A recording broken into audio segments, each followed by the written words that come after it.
Тимот на Backstage се наоѓа во срцето на градот, поточно во автентичниот кинески ресторан Star Ocean, и денес не дочека прекрасна трпеза. Морам да нагласам дека е многу колоритна, летна и како и секогаш воодушевува. Како што зборувавме пред да вклучиме камерата, ово скоро сите јадења се новите specials. Јадења во менито. Овде со нас денес е секако Силвија Лиу. Најпрво да ти посакам добре дојде во Backstage. Како си денес? Добро ни дојдовте. Мило ми е секогаш со вас, сум инспирирана да зборам за нешто ново и уникатно. Денес се одлучивме да на нашите гости да им презентираме на сите посетители или оние што се имаат интерес да пробаат нешто интересно, уникатно и секако дел од оваа азиска традиција и култура, нашите specials, кои што се специјалитети карактеристични за северниот дел од Кина. Денес ќе ја пуштам нашата презентација со еден специјалитет кој што е еден од најбогатите, односно вака се пречекуваат важни гости на маса, кога во Кина сакаме некого да испочитуваме на софрата, секогаш кинезите нарачуваат ракчиња, односно морско. Внимаваат на внесување на здраво како преку храната, така и на дворешно, значи секогаш сметаат дека негувањето треба да биде и во секојдневието преку исхраната, а не тоа да бидат вештачки додатоци на апчиња и слично, затоа и многу внесуваат морска храна. Дури можам да кажам дека кога јас престојувам во Кина, ден нема да помине а да не конзумираме морско, било тоа да е риба или ракчиња. Денес ние презентираме ракчиња големи, свежи, од надвор крцкави во сос сладко кисел, кој што е еден од најомилените на сите наши гости. Меѓутоа за сите оние кои што не го обожаваат тој вкус, да напоменам дека сосот се менува по желба и дека може да биде само пикантен сос или луто сладко кисел. Меѓутоа овој начин на спремање на ракчињата е различен од италијанската кујна или било која друга каде што има морски специјалитети, затоа што вогот се е подготвено во вог тава на висока температура.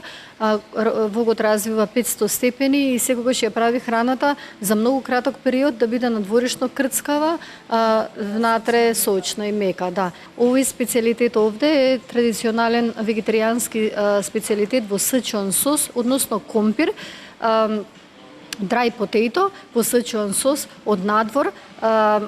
Компирот, се ќе покажеме на гледачите, од надвор компирот е крцкав. Овој сад од оздола, садот е увезен од Кина, украсна чинија, која што на дното има оган, да ја одржува храната топла додека гостите си мезат нешто друго. Компирот од надвор е крцкав со чили пиперчиња и тој сичуан сос е многу убаво, пријатно луто. За сите обожаватели на пикантната храна препорачувам да го пробаат, затоа што лутото не го чувствувате во уши и во грло, туку го чувствуваме околу устата. Имаме чувство како устата да не се зголемува волуменски, а реално тоа не е така. Значи ова е еден магичен специјалитет кој што кога ќе го пробаме, отвара апетит уште да јадеме и не случајно е вегетаријански, затоа што колку и повеќе да јадеме, нема да се здебелиме, да. Овој специјалитет е свински топчиња со ананас во сладко кисел сос. Секогаш ги правиме со свеж ананас и еден од нашите најомилени специјалитети во менито низ годините, а меѓутоа сега е различно декориран, бидејќи е летно време, не го служиме во порција, во тањер, туку во самиот ананас внатре. Доста интересно, тропски изгледа. Да, летно. Секогаш готвачите внимаваат на декорацијата и на боите што ги користат, може да приметите. Всушност, еден готвач во Кина својата умешност и класата на готвач ја докажува преку начинот на декорирање и сецкање на зеленчуците. Не само во вкусот, туку декорацијата и како ги сецка. Еве, например, во нашата салата, Tri-color salad, која е една од најобожаваните салати во specials менито. Гледате како убаво е и тенко е сецкан морк. Ова се е обработувано. Морам да кажам, еве од овде како што гледам дека скоро сите се еднакви. Вистински, да. Ова се е рачно поминато, не користиме машини за сецкање, со сатар сецкаат, зошто бидејќи сочноста од краставицата од морковот останува во самиот зеленчук, а кога ќе поминеме низ ренде или било која друга апаратура, сочноста паѓа доле. Ова е една позната салата, од сите спешалс, новите специјалитети преку 20 ги имаме. Една салата имаме и таа во летниот период е многу обожавана од нашите гости. Сега морам да напоменам дека имаме еден нов специјалитет со сос кој што сме го немале до сега, а тоа е во овие нудлси со сос од кикирики, меѓутоа не е тој сос од кикирики што е на нашиот пазар, на македонскиот пазар. Овој се увезува од Кина и го употребуваат во специјалитети со хот пот, кога врие сад со вода и внатре се ставаат работи. Истиот сос го употребуваме во нудлсите и нудлсите не се поминати низ процес на пржење. Тие се варени и само што ќе се сварат, пан мие се вика процесот на правење, само се промешуваат со сосот и фактички варени ги јадеме.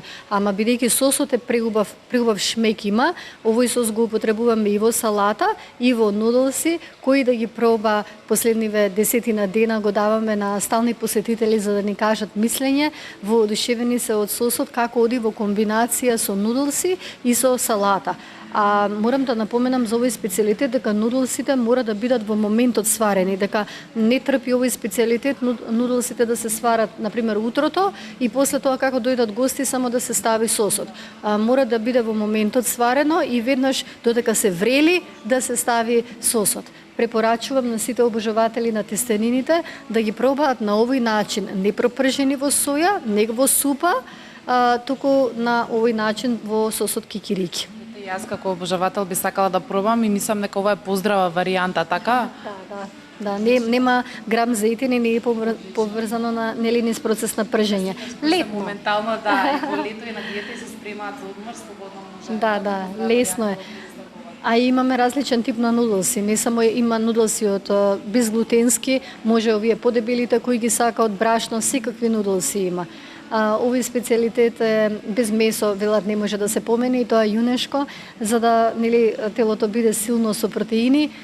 Секогаш мора да има нешто зелено, ова е еден вид на кинески граф, кој што го користат вегетаријанците, особено во Кина, и гледате како внимаваат на боите зелено, црвено и месото да е сецкано на мали парчиња за да биде лесно за џвакање. Секогаш таа филозофија во кинеската кујна, дека е многу важно обработката на зеленчуците и на месото, и тоа доаѓа од времето на Конфуције, каде што велат Конфуције велел каков е начинот на обработката на храната и трпението додека ја спремаме, таков ќе ви биде животот.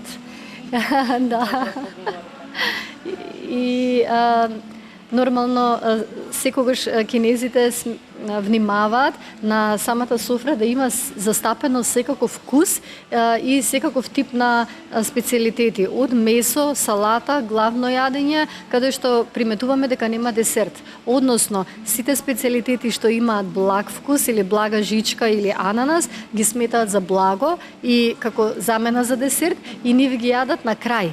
И на тој начин внимаваат на својата линија и едноставно дури има ресторани во Кина каде што во самото мени нема десерт. Ти благодарам, Силвија, уште еднаш за прекрасната презентација. Секогаш се трудиш со многу љубов, детали и секоја состојка од новите специјалитети да им ја прикажеш на нашите гледачи и убаво да им ја објасниш. Ти благодариме уште еднаш и се гледаме секако повторно за брзо со многу нови изненадувања и нови специјалитети. Ви благодарам и вас.